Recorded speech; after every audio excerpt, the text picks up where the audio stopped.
Hello everyone, I'm Rosie. Today I'm going to share some interesting findings and my personal insights into MECO6942 managing social media communities. I would like to start by asking this interesting question. Why did you choose this course? Is it because you want to work as a community manager? Is it just because the course fits into your schedule? Or perhaps your experience is similar to mine? Every designer must have dreamed of creating their own brand, and I'm one of them. I come from a design background. To be honest, I have no idea of how to run a business on my own.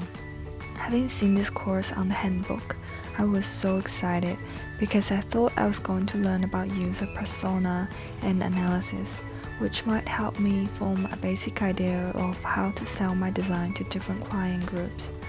I thought, to attract as many followers as I can, I probably need to handle some management skills. However, I found my assumption of this marketing course was totally wrong. During the first intensive session, our community manager Vanessa asked me to reflect on our own experience and name some online communities in the Slack group. I was really confused, and I guess so did other students. What about our Slack group? Vanessa said.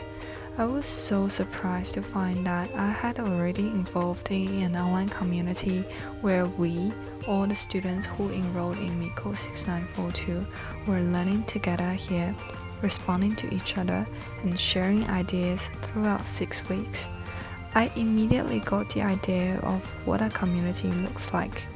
It's different from audience and network, where brands talk to a group of humans one-to-many, encouraging them to follow certain content, and do not generally form relationships with each other as part of that experience.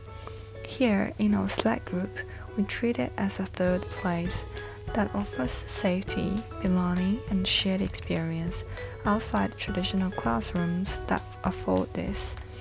Just as defined, community is a group of people who share the feeling to belong to something and can influence and be influenced by one another and can have their needs fulfilled by fulfilling the needs of the group. The more I engage with the lecture, the more I get to understand how a community works. At the beginning, I was not an active member, until one day, some of my classmates reacted to my post with comments and emojis. I felt that my voice had been heard and got very excited, and after that I started contributing to my peers' posts as well. I was influenced and I wanted to influence others. I started to reflect on my own social media presence. It's surprising that there are so many different types of communities already exist. I would constantly use the Wheels membership app, which is a community of location and interests. Here I can see their daily record of exercise and diet. It's really inspiring, especially during the COVID period when all the gyms were required to shut down. The online gym community keeps motivating me to exercise daily. It's also interesting to recall how I have gradually got involved in the community. I was told that 15% discount on the gym membership joining fee would be offered if I chose to join the online community. In fact, I should now call this external motivation, which forces me to participate. Just as the 99-1 model proposed, I was one of the 90% lurkers at the beginning. I then started to realize that posting original content, such as daily exercise photos, was not only for contributing and activating the community, but also functioned as a way of recording life and maintaining self-discipline. It is the shared emotional connection and experience that creates sense of community, which intrigues me and encourages me to move along the commitment curve, turning me into one of the 9% regulars.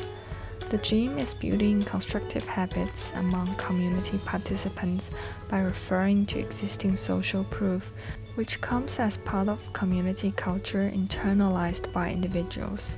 I then take a step further and start to realize that I'm also running my own online community on Red, which is a social media platform that inspires people to discover and connect with diverse lifestyles. I'm trying to create a digital portfolio on it by sharing photography, inspirational images, and some of my own design works. To me, followers are just like social currency. The more I get, the higher the likelihood of more people seeing my work. It also builds up self-esteem, which keeps me feel motivated. Red offers paid media solutions, so members can easily purchase likes, views, and followers. Reflecting on that practice, I feel worried that I may have fallen into the engagement trap where community is measured by the amount rather than the quality of the engagement.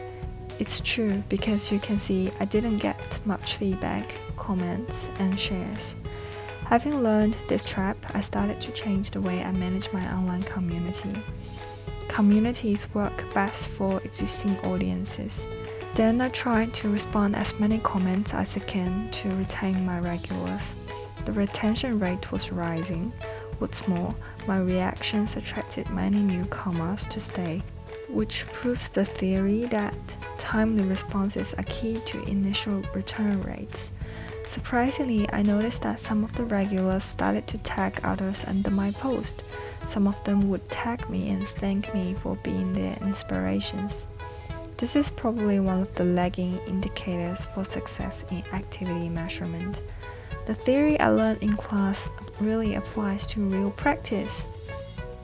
To conclude my presentation, I guess it's just very essential to understand when, how, and why to intervene in the community, as both an online community consumer and producer. In this way, we are helping create a healthy and safe online environment for ourselves, but also for community managers and moderators. I think I've become a regular of MECO6942 online community now, although at the beginning I was forced to actively contribute to the discussion because of the rewards, the 10% participation mark, but at the end I feel like I contribute out of internal motivation. I would like to thank our course coordinator and my peers for giving me that joy, pride, and sense of belonging. I really enjoyed the Kahoot quiz, the in-class collaborations, and receiving those great tips from Class 1 students. I feel like we are a big family now. Thanks for listening. Bye!